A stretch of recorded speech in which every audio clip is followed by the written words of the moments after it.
Bonjour tout le monde, ça fait trop plaisir de vous accueillir sur cette chaîne.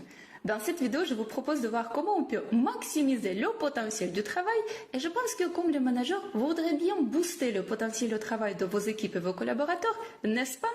Si c'est le cas, dans ce cas-là, je vous montre ici comment on peut le faire et en plus, comme j'avais promis, on le verra à travers de la motivation. Alors on y va? Je pense que tous les managers, dirigeants, Scrum Masters veulent bien pour que leur équipe fournisse de bon travail ainsi qu'avoir une bonne ambiance, le progrès et l'évolution des gens, n'est-ce pas? Il reste juste une seule question, comment on peut organiser tout ça? Sans trop parler, une des solutions se cache dans la motivation des gens. Oui, je comprends. Quand je dis motivation, c'est quelque chose d'abstrait, non mesurable et difficilement maîtrisable. Mais quand même, une coach et le speaker russe Radislav Gandapas nous propose la formule pour calculer le potentiel du travail à travers de la motivation et grâce à cette formule magique, on peut voir l'image globale de la situation. Deuxièmement, définir les diverses composantes de la motivation et voir les axes d'amélioration. Et là, dans cette vidéo, je vais vous partager cette solution magique. Alors, ce qui rentre dans cette formule, c'est 5 composantes de la motivation. Tous les détails, vous pouvez les voir déjà dans une vidéo qui existe, numéro 30. Et ici, on va voir juste 5 composants avec leurs points clés. Donc, le composant numéro 1, c'est importance du travail.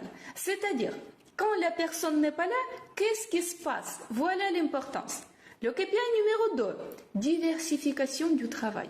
Attention s'il vous plaît, ce KPI il est très individuel, il faut le voir personne par personne, soit par l'équipe. Parce que il peut ne pas être aux normes quand le travail est très monotone, soit quand il y a trop de charges et la personne, soit les gens n'arrivent pas à les gérer. Et indépendant de différentes personnes, ça peut être à l'inverse. Voilà. Le KPI numéro 3, c'est vision. C'est l'objectif clair final. Parce qu'on a tous besoin de faire la liaison entre le travail réalisé et le résultat final, n'est-ce pas? Le KPI numéro 3, c'est l'autonomie. Je vais être très courte ici. Le contrôle tue l'autonomie et donc tue la motivation. Et le KPI numéro 5, c'est le retour d'information, soit le feedback. Maintenant, comment on peut faire le calcul? Tout d'abord, on a besoin de mesurer chacun des KPI du 1 à 10. Attention, s'il vous plaît, n'hésitez pas à mettre 10 si vous en avez besoin parce que sinon, ça va nous fausser l'image globale de la formule.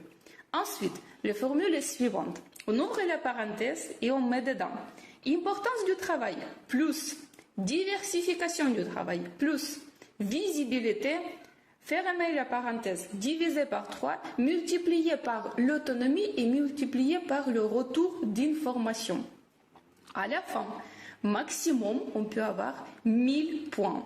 Alors, si on a fait ces calculs pour l'équipe, la personne, le collaborateur, même pour vous-même, et on obtient 1000, dans ce cas-là, ça signifie que la personne, elle est très motivée, elle est satisfaite, elle est contente de son poste, sa mission, son rôle, sa position au travail.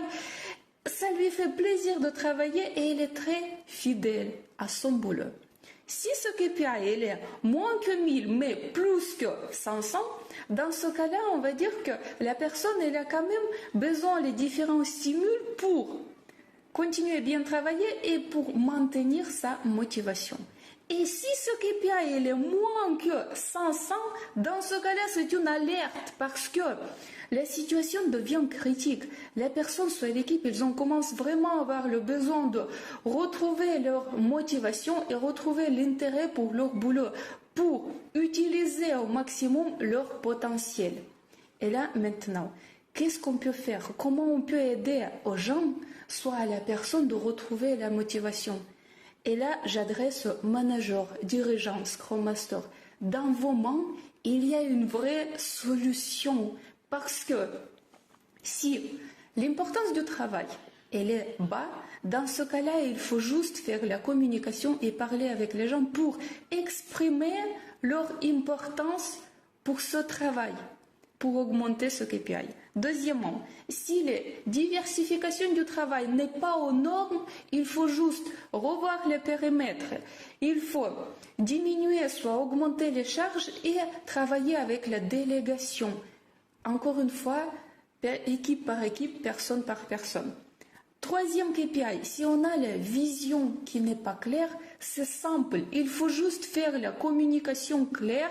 Alors, concernant les visibilités sur le projet, et c'est vous qui pouvez le faire mieux que les autres. Le point numéro 4, l'autonomie. Si l'autonomie elle est mauvaise, dans ce cas-là, il faut juste diminuer le contrôle, aider à la personne de monter en compétence et travailler avec la délégation. Et c'est tout.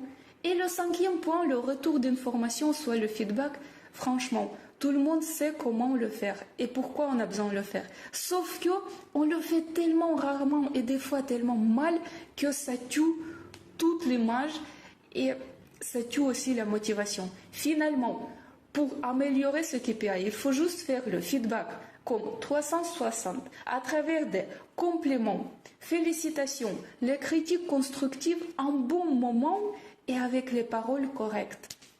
Et à la fin, je dois vous dire que les points clés ici, que tous ces KPI, ils sont tous gratuits. Ça ne coûte rien, mais leur valeur est énorme.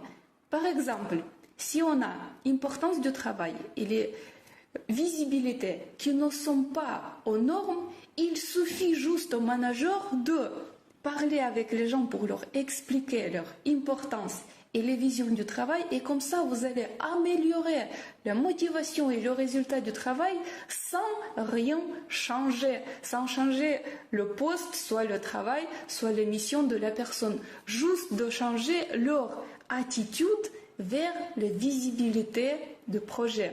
Deuxième exemple, quand on a importance du travail, soit le retour d'informations qui ne sont pas aux normes, dans ce cas-là, le manager, quand il va faire le feedback et faire le retour pour la personne sur son importance, il va augmenter ses KPI et donc il va augmenter la motivation, encore une fois, sans changer le poste, le travail, la mission, mais en même temps, il va grandir son leadership et il va grandir la motivation des gens. Comme ça, il y a deux côtés qui sont contents. D'un côté, le manager qui grandit son leadership et qui gagne la fidélité des gens. Et de l'autre côté, c'est son équipe qui devient motivante. Finalement, l'idée principale de tout ça, c'est que cette formule, potentiel du travail à travers de la motivation, on peut l'appliquer pour tout le monde et pour toutes les situations. On peut l'appliquer pour les équipes, pour les collaborateurs, même chacune personne pour soi-même, elle peut l'appliquer pour comprendre. Est-ce que je suis motivée au travail? Et si je ne suis pas motivée, d'où ça vient? Quel KPI n'est pas aux normes et comment je peux l'améliorer? Encore une fois, pour retenir les informations et pour se rappeler que cette formule, ça nous permet de voir l'idée et l'image globale qui est plus claire sur la situation. Deuxièmement, elle nous permet d'identifier les diverses composantes de la motivation et voir où il y a des trous. Et le troisième, c'est voir et trouver les axes d'amélioration. Honnêtement, avec cette vidéo, je pense que je vous donne le clé comment vous pouvez améliorer les situations et booster, maximiser les potentiels de travail de vos collaborateurs et vos équipes. Prenez-le s'il vous plaît, utilisez, mettez en œuvre et je vous souhaite d'obtenir des meilleurs résultats, avoir les gens toujours motivés. Merci beaucoup pour votre attention et on se verra prochainement.